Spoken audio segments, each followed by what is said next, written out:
ಶೋಷಿತ ವರ್ಗದವರು ಸೇರಿದಂತೆ ಎಲ್ಲಾ ಜಾತಿ ಜನಾಂಗದ ಬಡವರು ಸಮಾಜದ ಮುನ್ನೆಲೆಗೆ ಬರಬೇಕೆಂಬ ಉದ್ದೇಶದಿಂದ ರಾಜ್ಯ ಸರ್ಕಾರ ಗಂಗಾ ಕಲ್ಯಾಣ ಯೋಜನೆಯನ್ನು ಅನುಷ್ಠಾನಗೊಳಿಸಿ ರೈತರಿಗೆ ಶಕ್ತಿ ತುಂಬುವ ಕೆಲಸ ಮಾಡುತ್ತಿದೆ ಎಂದು ಶಾಸಕ ಎಚ್.ಡಿ. ತಮ್ಮಯ್ಯ ಹೇಳಿದರು. ಅವರು ಇಂದು ಕ್ಷೇತ್ರದ ಹಳೆ ಲಕ್ಯ ಗ್ರಾಮದಲ್ಲಿ 2023-24 ಮತ್ತು 24-25ನೇ ಸಾಲಿನಲ್ಲಿ 1.75 ಕೋಟಿ ರು ವೆಚ್ಚದಲ್ಲಿ ಪ್ರತಿ ಫಲಾನುಭವಿಗೆ 3.75 ಲಕ್ಷ ರುಗಳಂತೆ ಒಟ್ಟು 47 ಫಲಾನುಭವಿಗಳ ಭೂಮಿಯಲ್ಲಿ ಬೋರ್ವೆಲ್ ಕೊರೆಯಲು ಚಾಲನೆ ನೀಡಿ ಮಾತನಾಡಿದರು.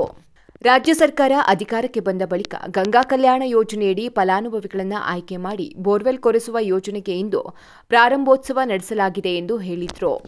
ಹಿಂದೆ ಗಂಗಾ ಕಲ್ಯಾಣ ಯೋಜನೆಯಡಿ ಪ್ರತಿ ಫಲಾನುಭವಿಗೆ 2.50 ಲಕ್ಷ ರು ನೀಡುತ್ತಿದ್ದು, ಕೊಳವೆ ಬಾವಿಗೆ ಸಂಬಂಧಿಸಿದ ಎಲ್ಲಾ ವಸ್ತುಗಳ ಬೆಲೆ ಹೆಚ್ಚಳವಾಗಿರುವುದರಿಂದ ಈ ರಾಜ್ಯ ಸರ್ಕಾರವನ್ನು ಇದನ್ನು ಮನಗಂಡು 3.75 ಲಕ್ಷ ರುಗಳಿಗೆ ಹೆಚ್ಚಿಸಿದೆ ಎಂದರು.